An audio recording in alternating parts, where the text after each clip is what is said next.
What does it take to become an actor in the film industry? That's what we're going to find out today. Welcome to Inside Plug, the podcast where independent creators and entrepreneurs connect and inspire. I'm Devon Jones, a military veteran turned filmmaker. I found my spark in the military, and now I'm here to help you find yours. Today on our show, we have an actor from the UK, Connor Thomas. Connor, welcome to the show. Hi, thanks for having me, Devon. Yeah, thanks for being on. So I stumbled across, your platform, and I seen you have a good amount of projects that you've been working on. You have some short films and some feature films, different type of genres. But just to break the ice a little bit, so with your profile, it says you was a former science teacher. So let's hear how that started. How do you go from a science teacher to an actor? Well, it's a long story. Let me know if I'm rambling a bit. But when I was younger, I did enjoy my performing arts. I did school plays. I went to a stage school. I was in a couple of pantomimes in my town in the UK, Halifax. And I had a really good time with it. But I don't know if it was how I was raised. I don't know if it was societal pressures or what have you. It never felt like a safe option for me to go for career-wise. And science is another thing that I love and I was good at. So I thought, there's jobs in science. I'll go down that route. Went down that route at school, went down that route at sixth form, went down that route at university. Got to the end of university. Okay, now I have to actually use this for a job now. What job do I go for with it? And my partner, she's a teacher. She teaches music. And I thought, okay, well, I'll do that with science. Went into it.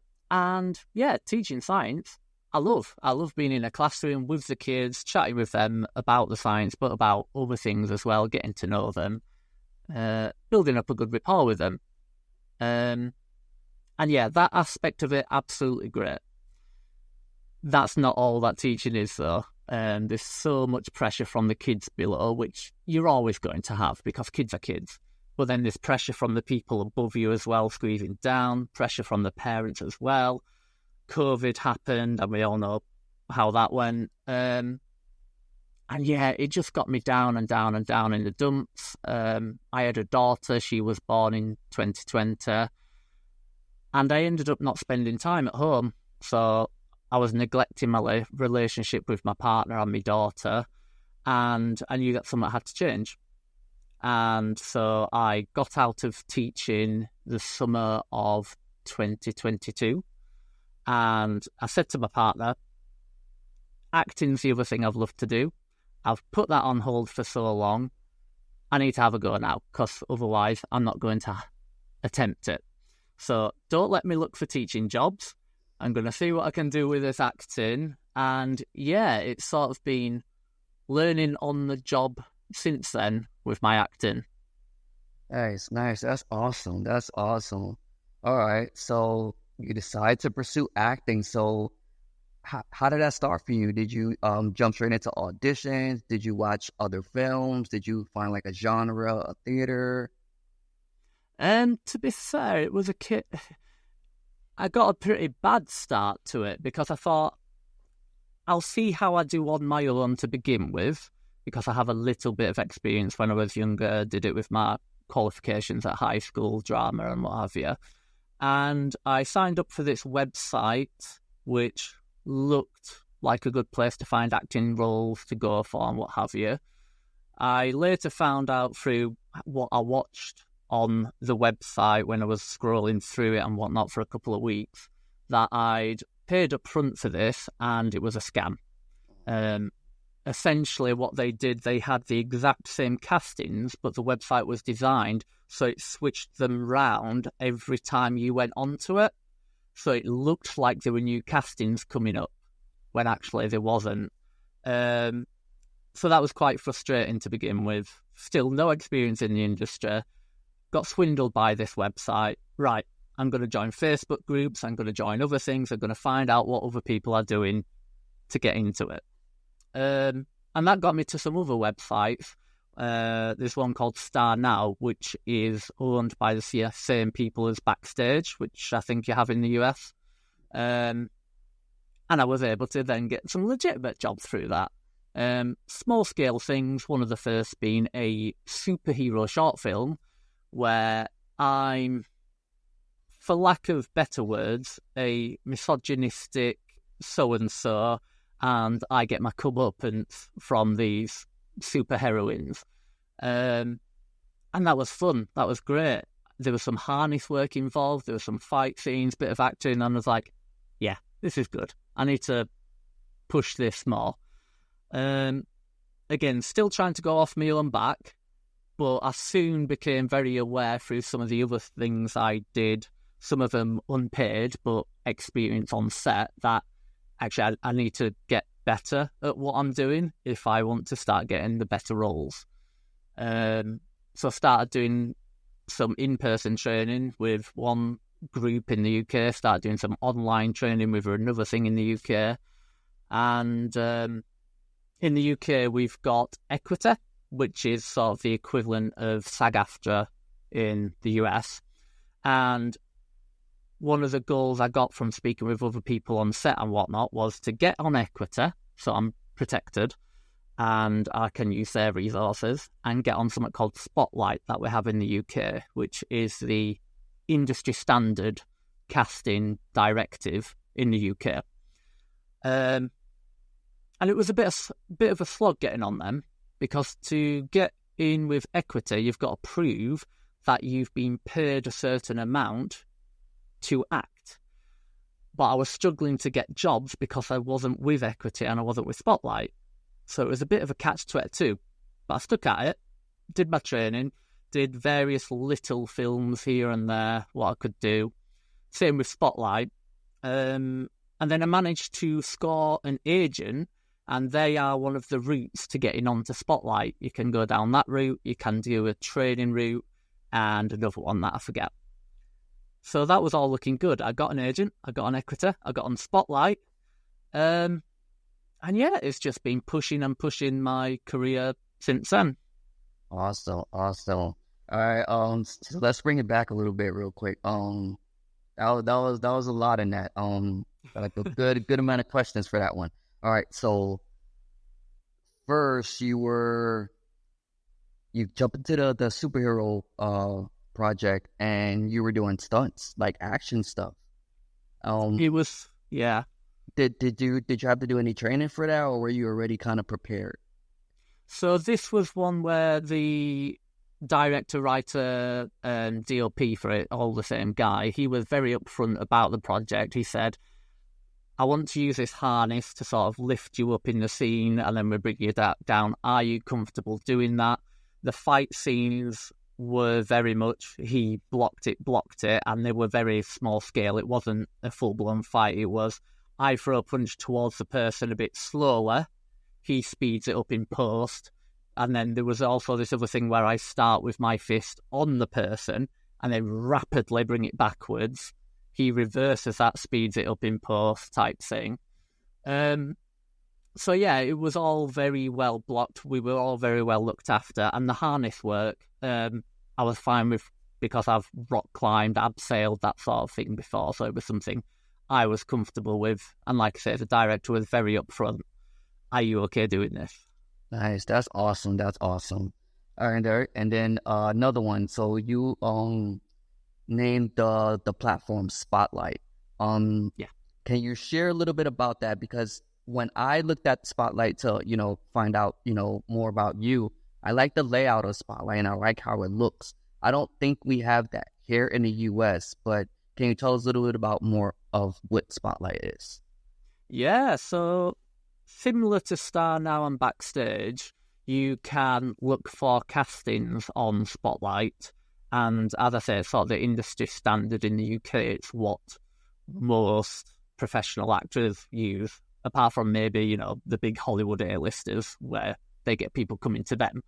And yeah, you set out your profile, you put the pictures on there you want, you put whatever information on there you want. There are some categories that you can put the information in, but then choose to not have it made public. So I think age is one of them. You can put your age on there if you want, but then you can choose not to have it or whatever. And then the casting director can look at you and make their own decision as to whether you're suitable. You can put, I think, 20 minutes worth of video on there. So I've got a couple of videos on there. I think I've got my show reel and I might have an instrument reel. I can't remember.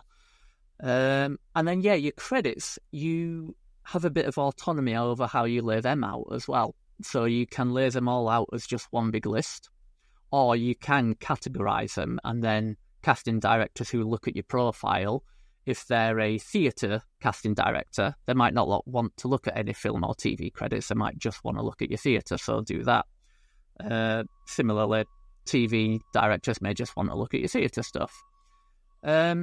And then there's a whole host of other bits of info you can put on there. You put your sort of costume sizing on, which helps with casting directors. You can put your training on there, what skills you've got. I've put down that I've got a Yorkshire accent because that's where I'm from originally. So any casting director looking for something in the north of England can look by that category. Oh, there's one. Let's have a look at what else he's done.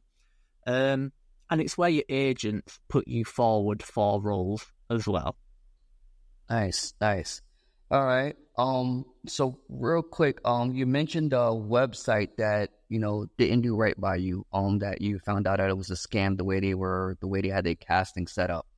So now when you are looking for resources, on the internet and online and finding, new websites, is there something that you're looking for so that doesn't happen again? As I said, Facebook groups were actually a big help in finding a legit one.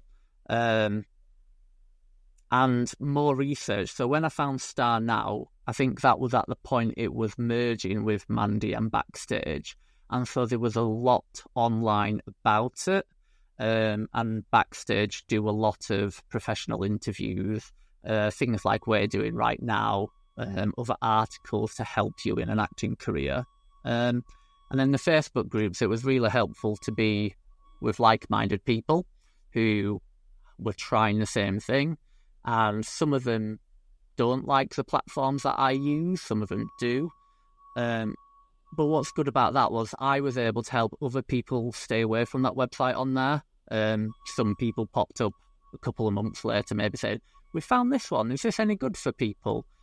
And I told them about my experience on there, and I wasn't the only one. Other people had these negative experiences with that particular website.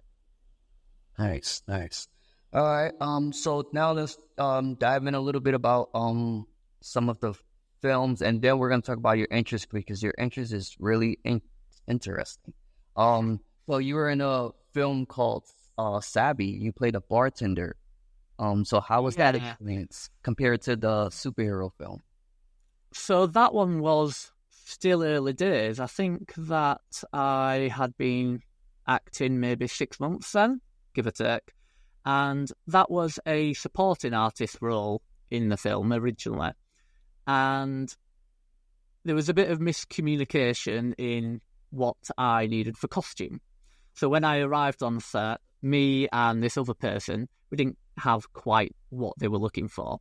So they had to look at what they had costume-wise and found these clothing items to make us look like some bartenders rather than being general pub goers that we were going to be otherwise. But that worked out really well for me because me and this other guy, we ended up behind the bar. He had some experience in a bar, so he was doing his thing with a cocktail shaker and what have you. So then they asked me, okay, the lead character, she's going to come over to the bar, she's going to ask for where this guy is, and I need you to say this and do this. I was like, oh, okay, that's pretty good. Yeah, I'll give that a crack. And yeah, a couple of takes of that, bit of direction from the director, and then I don't hear about it for months.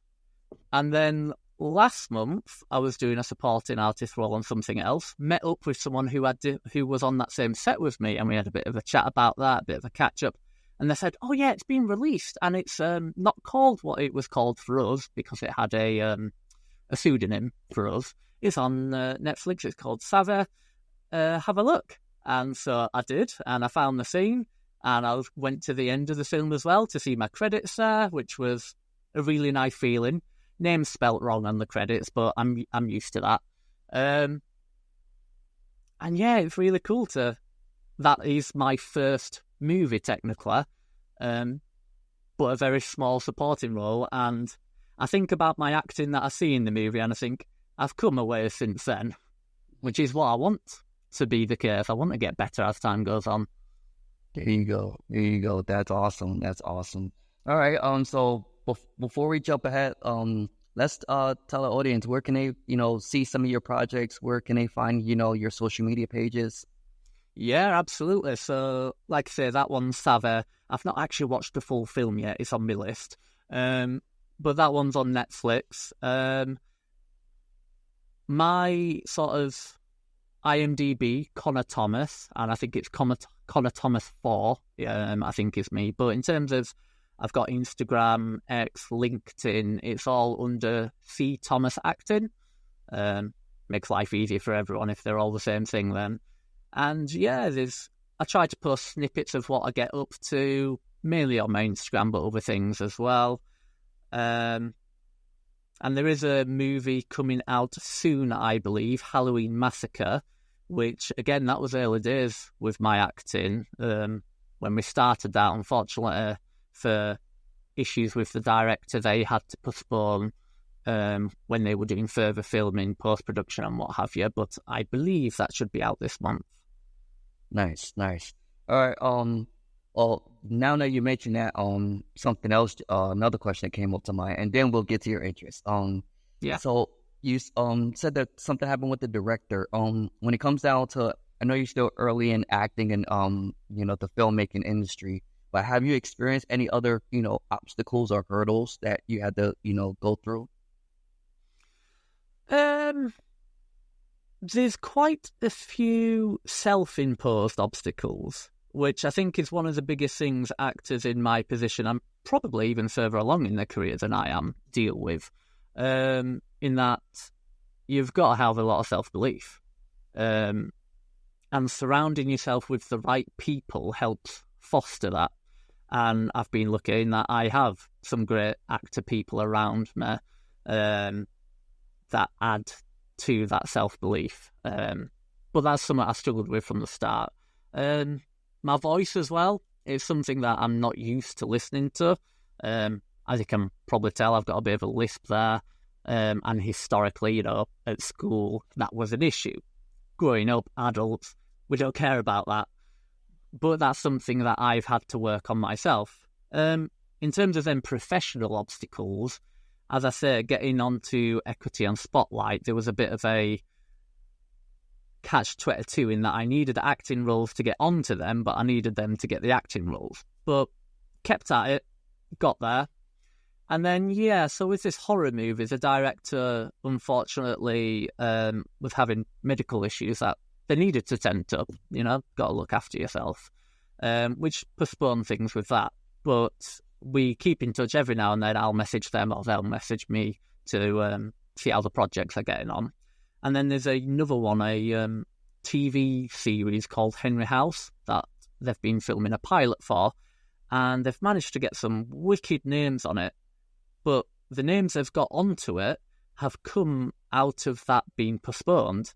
I can't remember the original reason it was postponed, but then there was a change in lead actor to someone called Peter Purvis, and he unfortunately, I think it was him, had an accident, hurt himself, had to wait to heal up to then get back onto things. But in the time frame when he was ready to do it again, the lead actress was already signed up for something else. When that had finished, the lead actress then had changed appearance a bit, so they had to do a lot of reshooting. But it led to some big names coming in, like, I don't know if these are well known in the US, but a chap called Simon Fisher-Becker, Colin Spall, Annette Badlands, all names who are in Doctor Who, which is quite a big thing in the UK. Mm-hmm. So while on one hand, it got postponed and that was awful, and a lot of work went into it originally. It's led to these bigger names getting involved. It's got much bigger, wider reach now, and looking forward to that coming out when it does. Nice. Good to hear. All right, so let's jump into these interests because I like this. So you are interested, it says that you're interested in rock climbing, and you said that helped with your early film with the superhero where you had to wear the harness. Yeah, absolutely. So you also have some interest in playing piano. Yeah. So what tell us about that. How did you start playing the piano? Do you still play the piano? Yeah, it was a thing that my parents got me and my brother and sister into at primary school. Just, you need to learn an instrument. What do you want to learn? Tried trumpet, couldn't get it. So I thought, piano, I'll have a crack at that instead. And yeah, through doing that, that's actually what I think I did a performance in. The first thing I ever did was playing piano. And I'll always remember that, such a vivid memory of it. In our school assembly, playing piano, and I was literally shaking so much that I shook the sheet music off the piano, and it was an awful experience, but helped me come back stronger next time with having that in my mind. I'm not shaking the music off this time, I'm getting it played right. And yeah, the playing piano just continued throughout my school life. I then picked up guitar as well. I was in a band with my sister and a friend of ours for a small time. And it's something I've tried to keep up with. When my daughter came along, it sort of settled down a little bit because anytime we get there, she says, "No, I don't want you to play it. I want to play it." And then she'll have her attempt at playing. But no, now that she's a bit older, I'm able to get on it a bit more and re-skill myself. I need to get myself back to where I used to be with it. Nice. It's awesome. All right, and then so your other interest is gaming. So gaming is pretty popular these days. They have the computer games. You have these handheld portable devices. You have these, what is it, the meta goggles, the virtual reality. Yeah. So what's like your go-to games? Like what do you play? Growing up, I've always loved a game with a story. So I love the Metal Gear Solid franchise, which has a massive story arc going through all of them. Bethesda games, so Skyrim, Fallout, that sort of thing. Some of my earliest memories were playing multiplayer games with my brother or sister on the Nintendo 64 or the PlayStation 1. And there's a brilliant one called Hogs of War, which probably wouldn't get made now, given some of its content, but it's got a British actor, Rick Mayall, voicing these pigs who are at war. And it's a turn-based game, and I've got many a fond memory with my brother and sister on that game. Minecraft, that was a big one. I was quite early on the uptake of that. I know it's become a massive thing over the past 5 years, but I played it yonks ago when it wasn't owned by Microsoft back then. I do play some co-op games with a friend of mine, but it's always been about the split screen, being in the same room with them, so I've not managed to get on board with playing Call of Duty online with people and stuff like that. It was always about playing Call of Duty with my mate next to me, type thing. Nice. All right. So I asked this question to all the guests. If you can choose a TV show, a movie, or a book to recommend to new and aspiring filmmakers, what's something that you would recommend? Probably something that inspired you or something that you took a look at and, hey, this can work. The one that springs to mind, which is relevant because I've been watching Rings of Power series on Amazon, is probably the Lord of the Rings trilogy. It's one that has brilliant aspects for anyone in the filmmaking industry, whether you're an actor, whether you're a sound operator, whether you're the art department. It's just they've stood the test of time, and they did stuff when those films were made that are great examples of how good a film can be. If it's from Christopher Lee's realistic experience he brought to Saruman, he knows what it's like getting stabbed in the back because of his military background. He brought that in. Viggo Mortensen kicking a helmet, actually breaking his toe, and bringing that in. Ian McKellen just being Ian McKellen. That's great for actors, but then you've got things like what Andy Serkis did with the motion capture side of things for people in the filmmaking industry who are invested in the technology side of things and what you can do with it. And again, like I say, the art department, the battle scenes they've got there, the Treebeard, things like that. It's just a great film all round. Well, great film trilogy all round. Awesome. All right. So now these filmmakers, these creators, they're ready to take that next step. They're about to get their first audition. What's some last bit of advice you want to give them? Going back to something I said earlier, self-belief you've got to have, and that's one of the biggest challenges a lot of people I know face, and it's a challenge I face myself. So you need to surround yourself with like-minded people and people who will push you up and who you can help push up as well. And get some training. It doesn't have to be you go to a drama school and spend 4 years there. If that's what you want to do that, absolutely. Or do some weekly classes. Just something to keep you pushing yourself further. And keep the love of it. As with anything, it can be tricky when it's your job to have that mindset of, right, here I go, let's have fun. As opposed to, right, I've got to go to work now, what do I do here? You've got to keep that passion for it. Yes. Big key word, passion. Awesome. I love it. All right, everyone. Thanks for tuning into Insight Plug. We hope you enjoyed today's episode and found it inspiring. Remember, every journey begins with a single step, and every creator has a story worth sharing. If you love what you heard, don't forget to subscribe, rate, and leave a review on our YouTube channel. That's Insight Plug with 2 G's. And then also we have a website, www.insightplug.com. Until next time, keep creating. Devon Jones signing off. Stay inspired. Connor, thank you so much for dropping by. Thanks for having me.